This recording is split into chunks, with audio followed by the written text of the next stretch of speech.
बिस्मिल्लाहिर्रहमानिर्रहीम। अस्सलाम वालेकुम। टारगेट पॉइंट के साथ मैं हूं आसमा चौधरी। नाजरीन, शायद ये जमहूरी दौर ही है और अपनी नौयत का ये एक अहम और अनोखा दौर है कि जिसमें हर रोज एक ना एक नई तारीख रकम होती हमें दिखाई दे रही है। कभी ये तारीख कौम के लिए बाइस फख्र होती है, कभी बाइस निदामत होती है, लेकिन इसमें सवाल ये पैदा होता है कि इस जो भी तारीख रकम होती है उसमें कौम को कितना रिलीफ मिला। गुज़िश्ता 4.5 साल की हम बात करते हैं। हमने देखा पाकिस्तान में एक मुत्तफिका वजीर आजम आए और उसके बाद हमने देखा मुत्तफिका वजीर आजम ही अदालत के कटहरे में पेश हुए और उसके बाद वो नाअहल हुए।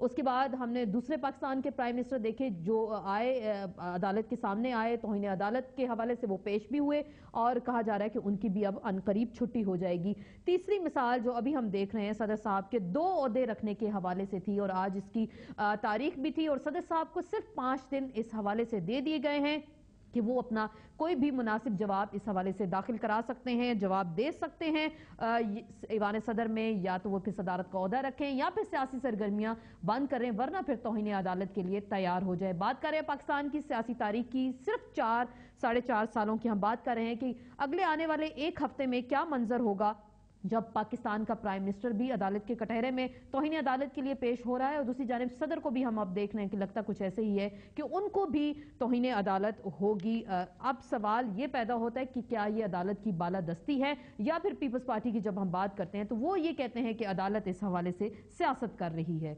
और सवाल यही पैदा होता है कि ये कैसी बालादस्ती है कि जिस हवाले से हम कह रहे हैं कि अदालत नहीं, जैसे पहले भी हमने बात की कि सियासत हो रही है। ये एक ऐसी बहस है जैसे जैसे इलेक्शन करीब आ रहे हैं इसको पाकिस्तान पीपल्स पार्टी शायद अपने मफाद में भी इस्तेमाल कर रही है। कभी इसे कहते हैं कि गट जरदारी कैंपेन है और अपने आप को मजलूम बनाकर पेश कर रहे हैं। दूसरी जानिब सवाल फिर ये पैदा होता है कि अगर सदर साहब अपनी सियासी सरगर्मियां ईवान सदर में किसी एक खास मखसूस पार्टी के लिए जारी रखेंगे तो इससे फिर बहुत सारे सवाल पैदा होंगे, उभाम जन्म लेंगे। और क्या वो तौहीन अदालत के मुर्तकिब हो रहे हैं? अदालत उनको इस हवाले से बुला सकती है, क्या उनको इस्तिस्ना हासिल है या नहीं, या फिर उन पे जब तौहीन लगती है तो फिर उस हवाले से पाकिस्तान का अगला सियासी मंजरनामा क्या होगा। लेकिन जो शुरू में हमने पॉइंट उठाया था, इन तमाम तर सूरत हाल से पाकिस्तान के अवाम को कितना रिलीफ मिला, पाकिस्तान के अवाम के लिए क्या लोड शेडिंग कम होगी जो कि बिजली के बड़े बड़े बिल भरने की सूरत में भी कम नहीं हो रही, क्या उनकी महंगाई से जो वो फाके काट रहे हैं वो कम हो गई,